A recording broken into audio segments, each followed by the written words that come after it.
welcome to this week's episode of Did Shakespeare. I'm Cassidy Cash. Canopy beds with their flowing draperies are today connected with frilly bedrooms, or I had one when I was a kid and I had this big princess bedroom. And the image of a princess and a very fancy setup actually has a historical connection. The historical reason for connecting canopy beds with princesses is because nobility in medieval Europe, who thought up this beautiful and, as you will soon learn, very functional piece of furniture, were in castles with real princesses. To find out how long the canopy bed held in fashion for England and exactly why it was that sleepers of times past put up drapes over their beds in the first place, this week we're asking, did Shakespeare have a canopy bed?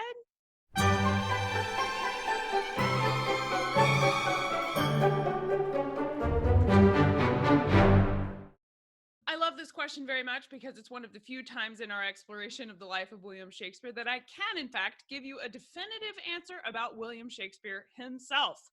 Yes, William Shakespeare did have a canopy bed. You can actually see examples of at least 3 canopy beds when you tour the Henley Street house in Stratford-upon-Avon, known as Shakespeare's Birthplace. It's known as Shakespeare's Birthplace because it's where Shakespeare was born. And while I have a little bit of confusion and some extra research to do about whether or not the actual beds in the house today are, in fact, the actual beds that Shakespeare would have slept in, they are, at the very least, replicas or period examples of what would have been there for William Shakespeare. And there are 3 canopy beds, but there's also one other bed that's much smaller and in a separate room and does not have a canopy. So what is the history of the bed itself, and why did Shakespeare have them when he didn't live in a drafty castle and he certainly wasn't a medieval lord? So what was Shakespeare dealing with that made a canopy bed something he wanted to use in his home? Here's what I found out. Canopy beds have been around for centuries, and as with so many artifacts of history, had their official beginnings traced back to China. However, when this style of bed first found its foothold in Europe, it was because they were really useful in the castles of medieval lords and ladies. Castles were drafty places, and the concept of having rooms or separate bed chambers really hadn't come into play yet, and so the entire household would sleep in the great hall of the castle. Nobility and servants alike would all pile into this room and would sleep there, presumably because that's where the largest fire was located, so it was the most warm.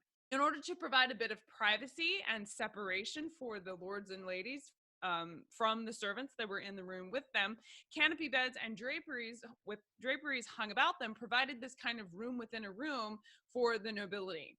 And so you could separate yourself from the people sleeping right next to you.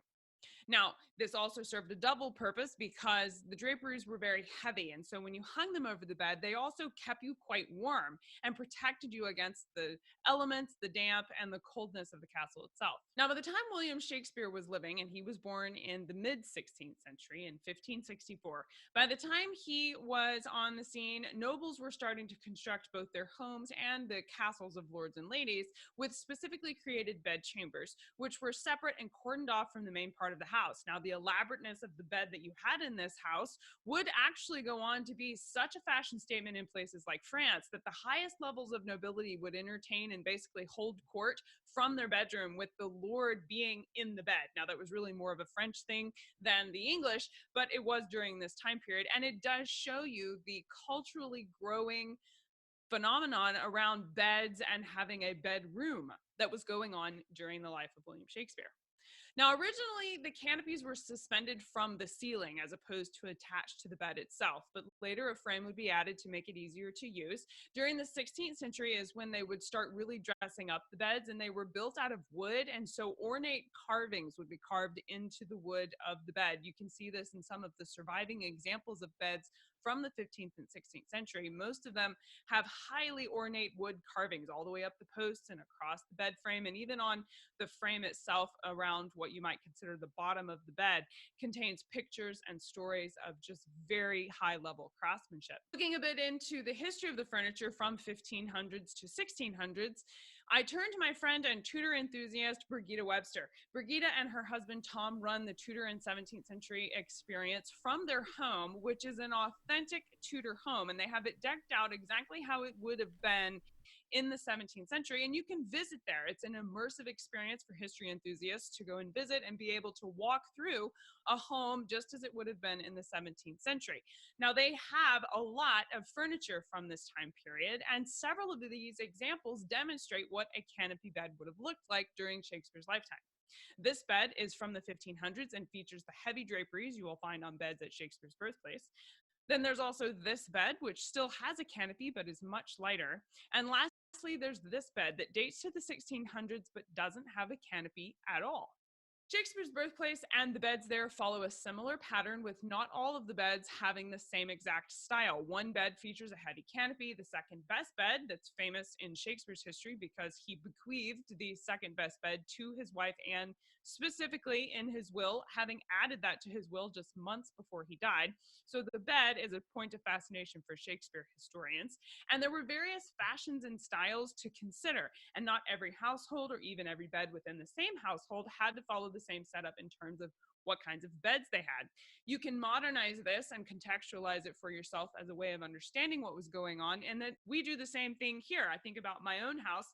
Some of the beds that I have are ones that my husband and I bought in the 21st century, but others of them were handed down and are heirlooms from my grandparents, which means they hold over. Some of the furniture in our home is actually from the 1800s. So we have several centuries of furniture represented in our home as well, and I can only imagine that Shakespeare's home would have been similar. His parents got furniture from their parents, and then there's some pieces of furniture that William and Anne probably purchased themselves, and it's all mixed together in the same household. So while I'm uncertain exactly why all of the beds in Shakespeare's Birthplace don't follow the same style in terms of why not everyone wanted the benefit of a canopy bed, it does make sense to me to think that during Shakespeare's lifetime, there were various fashions and styles in every kind of household, and they didn't all have the same thing. That's it for this week.